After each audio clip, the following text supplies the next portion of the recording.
ফের দলবদল। ধূপগুড়িতে বিজেপির পঞ্চায়েত সমিতির সদস্য এবার যোগদান করলেন তৃণমূল কংগ্রেসে। যেমনটা জানা যাচ্ছে যে বিজেপির পঞ্চায়েত সমিতির সদস্য অনিল রায় তিনি তৃণমূল কংগ্রেসে যোগদান করলেন।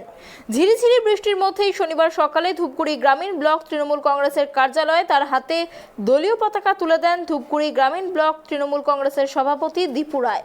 এছাড়া উপস্থিত ছিলেন ধূপগুড়ির নবনির্বাচিত বিধায়ক নির্মল চন্দ্র রায়, জেলা তৃণমূল কংগ্রেসের সাধারণ সম্পাদক রাজেশ কুমার সিং, জেলা পরিষদের সদস্যা নূরজাহান বেগম, ধূপগুড়ি পঞ্চায়েত সমিতির সভাপতি অর্চনা সূত্রধর সহ আরো অনেকে। উল্লেখ্য, অনিল রায় সাকুয়াছড়া ২ নম্বর গ্রাম পঞ্চায়েত এলাকা থেকে নির্বাচিত পঞ্চায়েত সমিতির সদস্য। গত বৃহস্পতিবার তিনি গ্রাম পঞ্চায়েতের উপসমিতি গঠনে অনুপস্থিত ছিলেন, যার ফলে উপসমিতির দখল করে তৃণমূল কংগ্রেস। সেদিনই আভাস মিলেছিল যে অনিল রায় তৃণমূল কংগ্রেসে যোগদান করতে চলেছেন।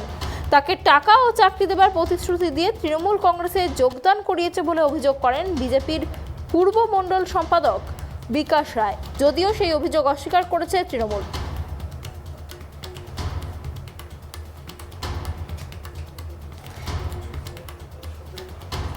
এ বিষয়ে আরো বিস্তারিত জানবো, আমাদের সঙ্গে রয়েছে আমাদের প্রতিনিধি সুরজিৎ। সুরজিৎ, তোমার কাছে যেটা জানতে চাইবো যে তৃণমূল কংগ্রেসে যোগদান করলেন বিজেপির পঞ্চায়েত সমিতির সদস্য অনিল রায়, কেন যোগদান করলেন, কি কারণ, কি বিস্তারিত জানতে পারছো?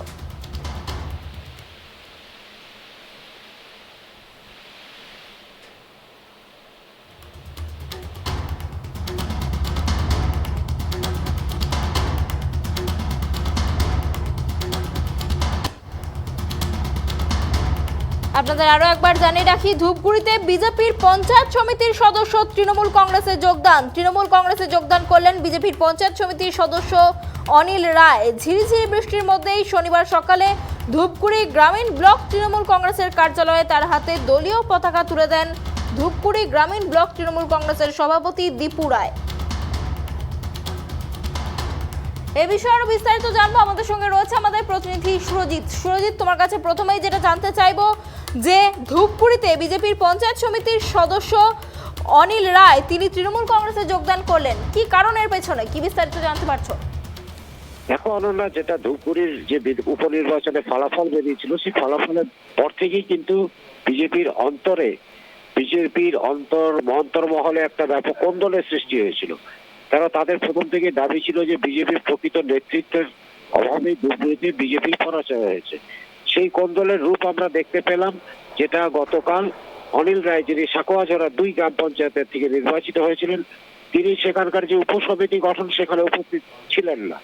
তখনই একটা আভাস পাওয়া গিয়েছিল যে কেন তিনি সেখানে উপসমিতির সভাতে উপস্থিত থাকলেন না। এরপরে দেখা যায় যে ধূপগুড়ির যারা বিশিষ্ট তৃণমূল কংগ্রেস নেতা রয়েছে, রাজেশ সিংহ, নুরনিয়ার বেগম সহ অনেকেই, তাদের উপস্থিতিতে তিনি তৃণমূল কংগ্রেসে যোগদান করলেন। এটা খুব একটা বড় রাজনৈতিক পটভূমি বটে তৃণমূলের পক্ষে, কিন্তু আমরা যে খবরটা পাচ্ছি, ধূপগুড়িতে বিজেপির এই পরাজয়ের ফলে আরো অনেকেই কিন্তু তৃণমূলের দিকে পা বাড়িয়ে রয়েছে এবং আগামী দিনে তৃণমূল কংগ্রেসের সাথে যুক্ত হয়ে তৃণমূল কংগ্রেসের হয়ে উন্নয়নমূলক কাজে যুক্ত হওয়ার জন্য তৃণমূল কংগ্রেসে যোগ দিতে চায় এমন বিজেপি প্রার্থী এবং যারা অনেক বিজেপি কর্মী, তারাও কিন্তু পা বাড়িয়ে রয়েছে। এটাই ধূপগুড়ি সূত্রের যে রাজনৈতিক সূত্র, সেখান থেকে আমরা জানতে পারছি। অনন্ত, অনেক ধন্যবাদ সুরজিৎ আমাদের সঙ্গে থাকার জন্য। আপনাদের আরো একবার জানিয়ে রাখি, এই বৃষ্টির মধ্যেই শনিবার সকালে তৃণমূল কংগ্রেসে যোগদান করলেন বিজেপির পঞ্চায়েত সদস্য অনিল রায়। বিজেপির তরফে যেমনটা জানানো হচ্ছে যে তাকে টাকা এবং চাকরির লোভ দেখিয়ে তৃণমূল কংগ্রেসে যোগদান করানো হয়েছে, আর এই দলবদল ঘিরে তীব্র চাপানোতর রাজনৈতিক মহলে।